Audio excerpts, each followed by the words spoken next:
Hey everyone, welcome back to the Smoking Syndicate. I'm your host, Ben Lee, here in the Tatooine Studios in beautiful Asheville, North Carolina.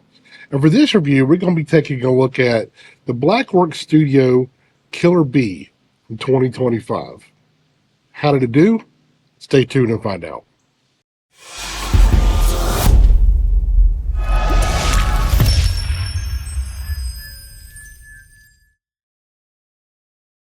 Blackwork Studio is kind of like the Skunk Works of Black Label Trading Company, where they use a lot of tobaccos that are maybe in lower quantities, or if they want to do something just a little bit different from their core lines that they have in Black Label Trading Company line.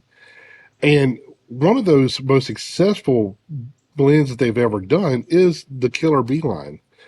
And this cigar, this is a Robusto, it's a 5x50, and it's really cool looking. Look at that, at the cap there. Now, this cigar is an Ecuadorian Habano Maduro, and the cap has also got a sliver of Connecticut shade from Ecuador wrapped around it too, giving it, the B stripe effect. Now, the filler and binder on this are all Nicaragua. They don't specify any kind of like what prime or anything like that, or what region of Nicaragua. It's just Nicaragua to Nicaraguan. And they retail for about $11. Now, this cigar, let's take a look at this. I think it's beautiful. That wrapper is absolutely gorgeous, especially the cap. I mean, this is a really cool looking cigar, and the band is really cool as well. I love that band.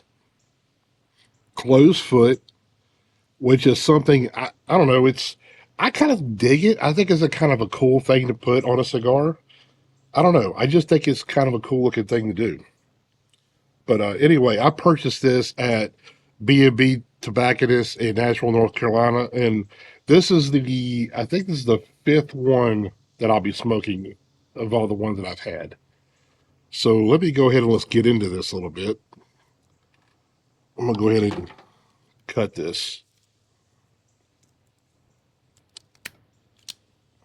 And, because it's a closed foot, I don't know. We'll check the draw, but I mean, I don't really put much into it. I mean, even with the closed foot, it's got a pretty decent draw.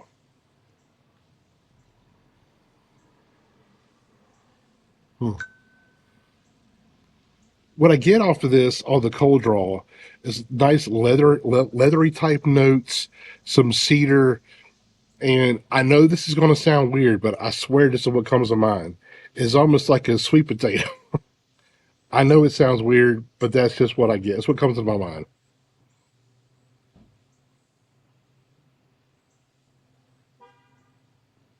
Really good. I'm gonna go ahead and light this up, get into a little bit, and I'll come back to let you know my overall impressions and its score. See you in a second. Hey, buddy, I'm back. See, I'm into it a little bit. The ash fell off right as I was going back on camera, but nonetheless, it's smoking really, really well. So I got a lot of black pepper with this cigar. It actually tingles on the palate a little bit even after the smoke phase. Like it's still tingling on my palate right now. I also get some leather, a nice cocoa note, a little bit of cedar, and I get this nice like coffee bean kind of flavor. It's really it kind of reminds me with the cocoa and that coffee bean, like the espresso chocolate covered beans. It kind of reminds me of something like that. Really, really good. The retro, I mostly get black pepper and leather on that on the first third. And it's definitely full body, full flavor, full straight too on the first third.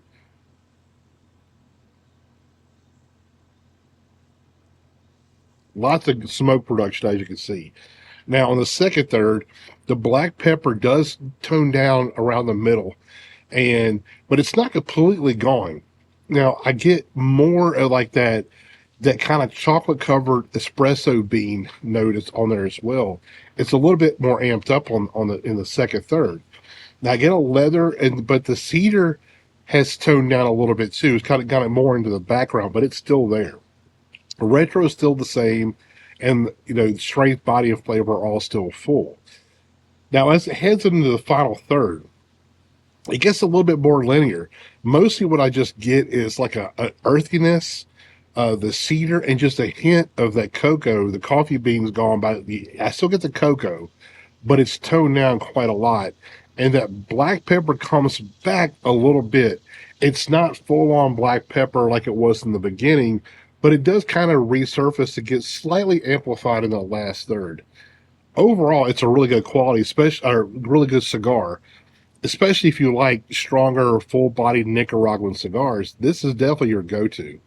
Um, for me, it was really good, especially the first third. It's really, really tasty. I really like it. But as it got to the final third, like I said, it gets a little linear. I don't know. It loses a lot of character in the final third, but it's still overall, it's a really good cigar to me.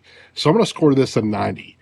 So check these out because they're limited, like everything from Blackwork Studio. It's a once they're gone, they're gone. They'll be back later on. They're not like gone forever, but they're gone for at least a year. So scoop these up if you can. Check them out, especially if you like full-bodied Nicaraguan cigars. This is right up your alley. Real, really good cigar.